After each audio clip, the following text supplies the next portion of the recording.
Hey, Kevin Yates here from functionaltrainingcoach.com, and today I want to shift gears a little bit and I want to talk about running and weight loss. All right, now when it comes to losing weight, there's two methods to achieve it. There's diet and there's exercise. And from an exercise standpoint, one of the most common questions is running the best way to lose weight? Now I find that really interesting because just about any time you go to a gym, the most popular area is the cardiovascular area. And a lot of people who do cardio they run, and they run because in most cases they want to lose weight and they feel that running is the best way to do that. But ironically, most people who do a large majority of their training from cardio, or all of it from cardio, are the ones who really aren't seeing the results that they want, and their bodies never really significantly change over any period of time.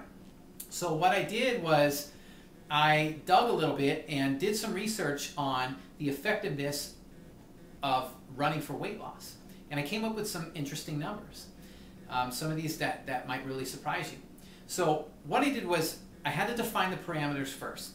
So the first parameter was, what are we going to define as weight loss? So the easiest way to do that was to see how much running it would take to lose 1 pound of fat. Okay, so secondly, I had to account for body weight, because depending on how much you weigh affects how many calories you burn. So what I did was I used myself as an example, and I said, okay, somebody who weighs 170 pounds, and how much running they would have to do to lose 1 pound of fat. Right? So the other variables were the speed, the pace of the run, and how much time. So I took an average workout time of 1 hour, and which I think most people on average are doing for a cardiovascular workout. And then I took a speed. Now I took a little more of an aggressive approach with the speed, and I set the speed at a 6 mile-an-hour pace.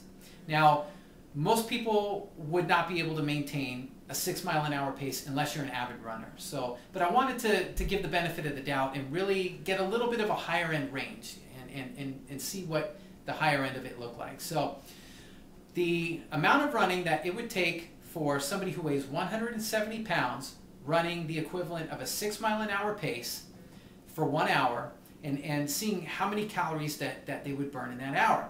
So interestingly enough, what I found was the amount of calories that would be burned in that hour are about 786.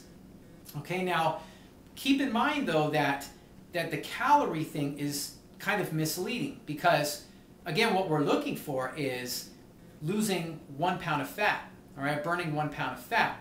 So when you look at the caloric expenditure, there's a lot of kind of give and take in there, meaning that not all of those calories that you burn you're going to keep off. You're going to put some of those back, because some of those calories are from glycogen, burning carbohydrates. Some of it is protein that's been burned.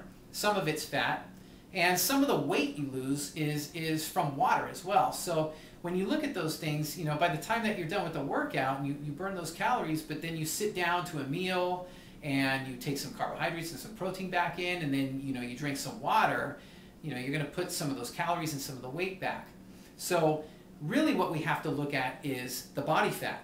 And let's face it, when people want to lose weight, the reason they want to lose weight is because they're unhappy with the appearance of their body, right?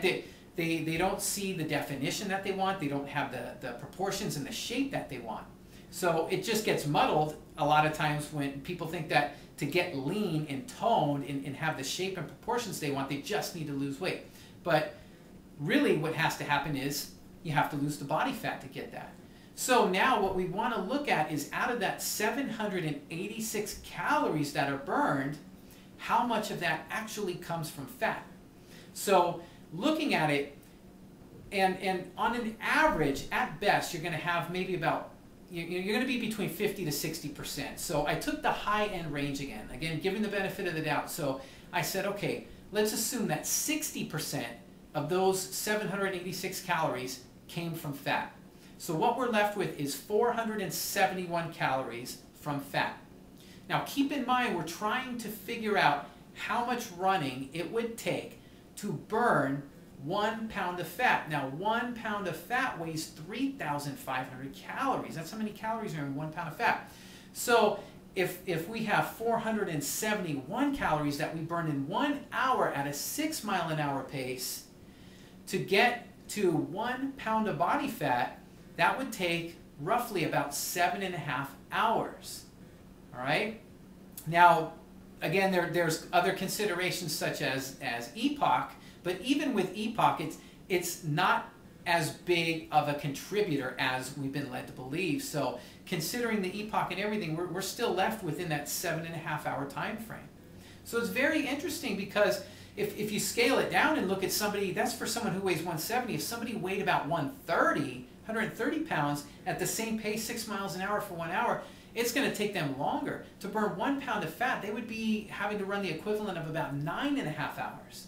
So anybody at about in between 150 pounds or somewhere in between.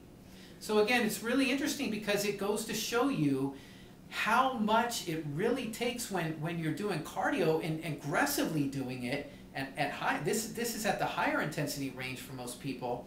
Still, the length of time that it takes to lose 1 pound of fat, and that's just 1 pound. So imagine now if you wanted to lose 10 pounds of fat, the amount of time that it would take. So the problems are that it just starts to consume too much time. There's very little payoff for the amount of work that you have to put in. And most people don't have the time. Plus, over a length of time doing that high of a volume of cardiovascular work, particularly running, in most cases is going to lead to pain and injury somewhere down the road. All right, so my take on running, whether running is the most effective way to lose weight, well, I would tend to say based on these statistics that no, it's not. If you are going to run, I would suggest more running because you enjoy running. If it's something you enjoy to do, then do it for the enjoyment. But if it's weight loss that you're seeking, there's more effective alternatives that you can use to go about losing weight. All right? So hopefully this clears up a little bit on the topic of running and weight loss. And until next time, this is Kevin Yates from functionaltrainingcoach.com.